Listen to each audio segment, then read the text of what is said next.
Masih bersama podcast RRI Purwokerto dan kita akan memperbincangkan tentang pelayanan BPJS Kesehatan. Dan bersama Mbak Elda ya Mbak ya? Iya betul. Baik, Mbak Elda, akhir-akhir ini kalau kita lihat memang perkembangan BPJS untuk melayani masyarakat sudah sampai pada antrian online. Iya. BPJS Kesehatan sendiri dengan semangat transformasi digital menghadirkan layanan antrian online ini di fasilitas kesehatan melalui aplikasi mobil JKN. Nah, inovasi antrian online ini merupakan respon dari BPJS Kesehatan dan atas keluhan para peserta JKN yang seringkali harus berhadapan dengan lamanya waktu untuk menunggu dan untuk mendapatkan layanan di fasilitas kesehatan, baik itu di tingkat layanan kesehatan yang pertama ataupun tingkat lanjutan. Nah, dari inovasi ini juga tentunya menunjukkan bahwa komitmen dari BPJS sendiri untuk senantiasa berupaya memenuhi kebutuhan peserta JKN dalam rangka meningkatkan kualitas mutu layanannya. Ya. Nah, Mbak, dari ini sendiri manfaat dari antrian online bagi peserta JKN tadi walaupun sudah disinggung secara umum ya, mungkin bisa dijelaskan lebih lanjut begitu Mbak Elda. Iya Pak, betul sekali bahwa di sini BPJS Kesehatan dengan semangat transformasi digitalnya ya Pak menghadirkan layanan antrian online yang terkoneksi dengan aplikasi mobil JKN. Kalau untuk manfaat pasti bermanfaat nih Pak bagi peserta JKN gitu.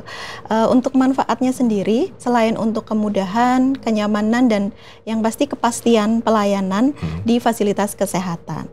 Kemudahan, mudah karena dapat diakses di mana saja, kapan saja. Jadi ini kemudahan akses, yang penting ada jaringan internet dan juga gadget yang memadai. Gitu.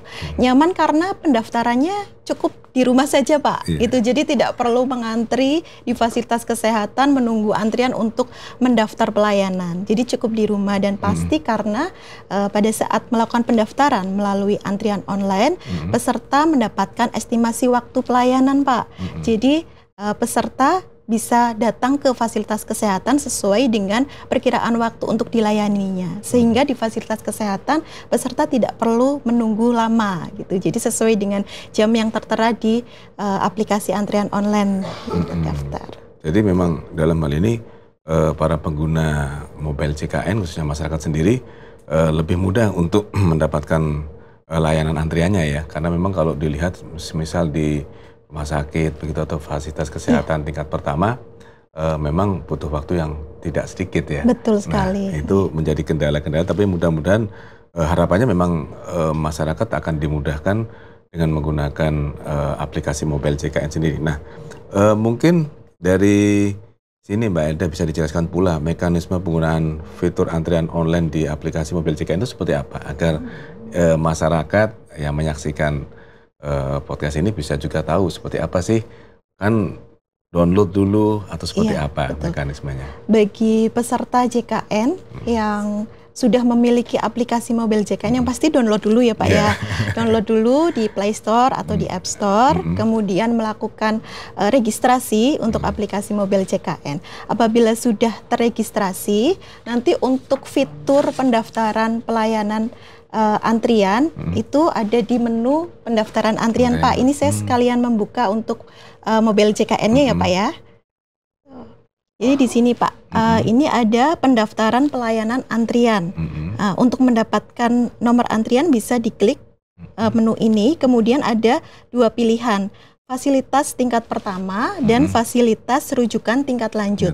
Kalau untuk fasilitas tingkat pertama ini vaskes terdaftarnya kita Pak.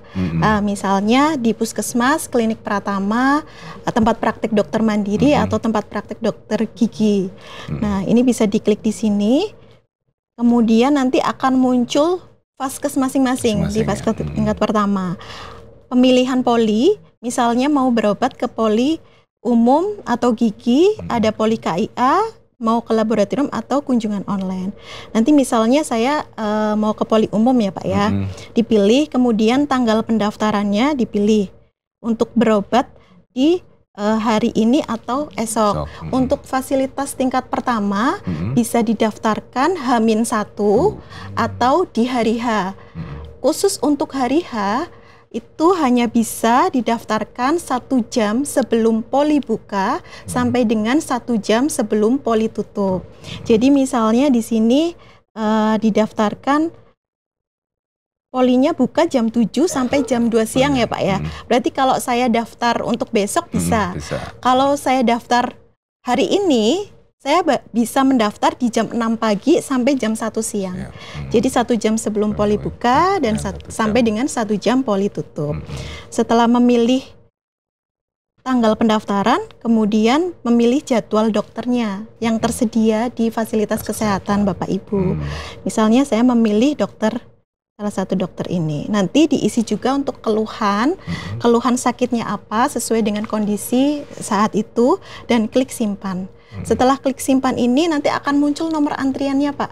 Nomor antrian, kemudian sisa antriannya juga akan tampil gitu, dan estimasi waktu untuk pelayanannya. Jadi sudah tahu kira-kira nih saya mau ke Vaskesnya jam berapa gitu. Jadi di sana di Vaskes tidak perlu menunggu terlalu lama gitu. Kalau tidak mendaftarkan online kan kita nggak tahu di Vaskes itu sudah antriannya sudah sampai mana gitu. Malah banyak juga yang datang lebih awal pagi sekali gitu. Jadi ada penumpukan peserta juga di fasilitas kesehatan gitu kalau kita tidak memanfaatkan salah satu fitur ini, aplikasi untuk pendaftaran antriannya Pak. Jadi pendek kata para peserta BPJS dan pengguna mobile JKN itu akan sangat mudah ya, dimudahkan. Nah, sementara ini untuk fitur-fitur yang lain seperti apa Mbak Elda?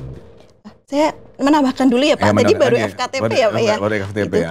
Khusus untuk fasilitas kesehatan kan ada FKTP, ada FKRTL. FKRTL itu di klinik utama atau di rumah sakit. Nah, khusus untuk yang Vaskes tingkat rujukan tingkat lanjut, harus memiliki surat kontrol atau surat rujukan dulu dari Vaskes tingkat pertama.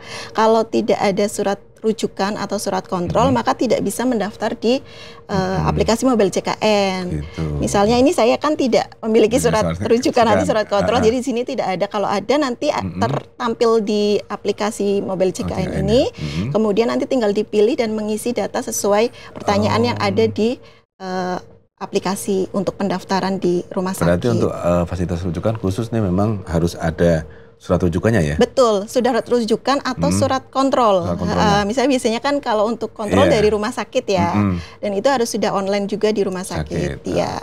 Dan berapa lama tuh Mbak Elda surat rujukan itu berlaku, misalnya untuk kontrol ke rumah sakit bisa 2 atau 3 kali atau berapa? Kalau untuk surat rujukan berlaku 90 hari Pak. 90 hari? Iya. Kemudian ini Pak untuk pendaftaran tadi kan kalau untuk FKTP di H-1 atau di hari H 1 jam sebelum dan sampai dengan 1 jam sebelum poli tutup ya.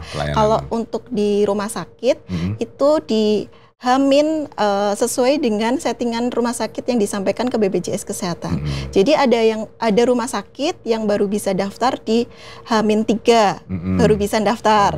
Ada juga yang H-7 atau bahkan juga ada yang H-30 sudah bisa daftar. Jadi masing-masing rumah sakit itu berbeda-beda gitu. Itu punya aturan atau kebijakan masing-masing ya? Iya, menyesuaikan SDS-nya juga, sarana prasarannya, dokter, jadwal dokter, kemudian SDM-nya juga Pak. Jadi memang masing-masing rumah sakit untuk jadwal pendaftarannya berbeda-beda gitu. Nanti peserta bisa mengunjungi pojok mobile JKN di fasilitas kesehatan tingkat rujukan ini.